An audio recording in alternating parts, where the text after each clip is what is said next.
हरे कृष्णा कृष्णा कृष्णा हरे हरे, हरे राम राम राम हरे हरे। दोस्तों, वैशाख माह के शुक्ल पक्ष की चतुर्दशी को नरसिंह जयंती मनाई जाती है। इस वर्ष मंगलवार 25 मई 2021 को नरसिंह जयंती मनाई जाएगी। हिंदू धर्म ग्रंथों के अनुसार इस तिथि को भगवान विष्णु जी ने भक्त प्रहलाद की रक्षा हेतु नरसिंह रूप अवतरित हुए थे। भगवान नरसिंह ने इस दिन भक्त प्रहलाद के पिता दैत्य हिरण्यकश्यप का वध कर धर्म और भक्त प्रहलाद की रक्षा की। आज मैं आप सबसे विनती करती हूँ, अगर मेरी आपको स्टोरी अच्छी लगे तो प्लीज लाइक करिएगा। हरे कृष्णा का प्रारंभ करने जा रही हूँ। धार्मिक ग्रंथों के अनुसार प्राचीन काल में कश्यप नाम का ऋषि रहता था। ऋषि कश्यप की पत्नी का नाम अदिति था। उनकी 2 संतान थी।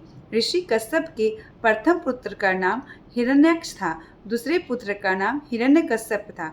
परंतु ऋषि के दोनों संतान असुर प्रवृत्ति के थे। असुर प्रवृत्ति के होने के कारण भगवान विष्णु जी के वराह रूप में पृथ्वी की रक्षा हेतु ऋषि कश्यप के पुत्र हिरण्याक्ष का वध कर दिया था। अपने भाई के मृत्यु से दुखी तथा क्रोधित होकर हिरण्यकश्यप ने अपने भाई का मृत्यु के प्रतिशोध लेने के लिए अजय होने का संकल्प लिया। हिरण्यकश्यप भगवान ब्रह्मा जी का कठोर तप किया। उसकी तपस्या से प्रसन्न होकर अजय होने का वरदान दे दिया। वरदान पाने के पश्चात ही रूप हिरण्यकश्यप ने स्वर्ग पर अधिपत्य स्थापित कर लिया। स्वर्ग के देवों को स्वर्गलोक से भगा दिया। तीनों लोक में त्राही त्राही मच गई। अजय वर प्राप्त होने के कारण हिरण्यकश्यप तीनों लोकों का स्वामी बन गया। देवताओं से युद्ध में पराजित हो जाता था। हिरण्यकश्यप ने अपनी शक्ति पर अत्यधिक अहंकार हो गया, जिसके कारण हिरण्यकश्यप प्रजा पर भी अत्याचार करने लगा।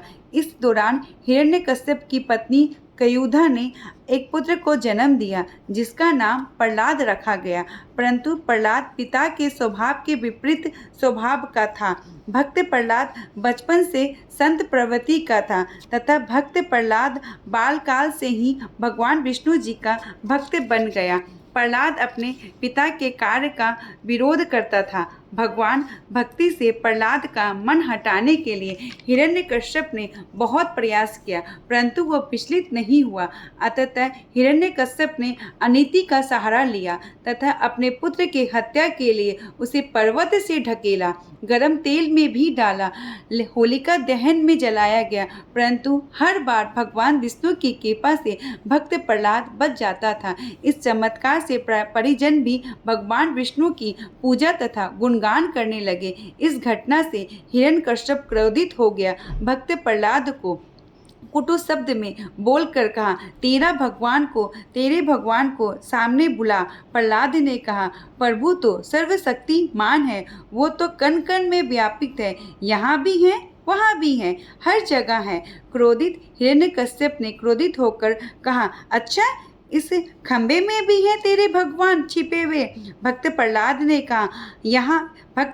ने कहा हाँ। ये सुनकर हिरण्यकश्यप ने खंबे पर अपनी गदा से प्रहार किया।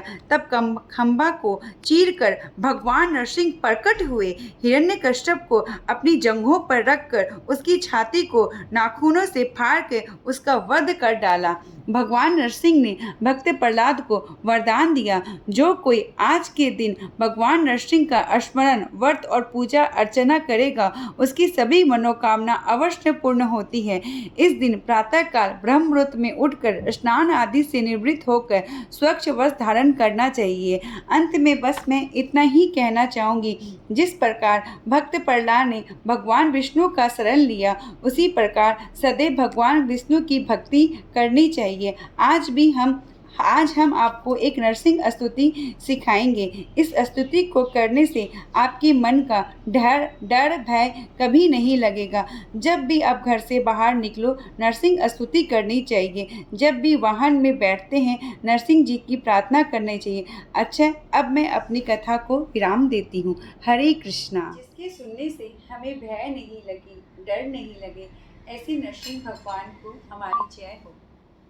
अब मैं आपके सामने नरसिंह स्तुति करने जा रही हूँ। नमस्ते नरसिंहाय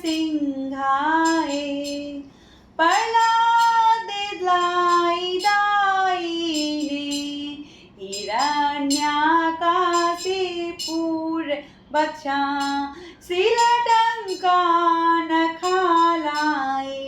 इतो नरसिंहा परतो नरसिंहा यतो यतो यामि ततो नरसिंहा बहि नरसिंहा हृदय नरसिंहा नरसिंहमदिं शरणं प्रपदे तब कर कमल वरे नखा अद्भुत श्रृंगा दरिता हिरण्यकशिपु तनुभृंगा केशव घृता नर हरि रूपा जय जगदीश हरे जय जगदीश हरे। जया नरसिंहदेव जय नरसिंहदेव नरसिंहदेव जय नरसिंहदेव जया प्रह्लाद महाराज जय प्रह्लाद महाराज प्रह्लाद महाराज जय प्रह्लाद महाराज। हरे कृष्णा।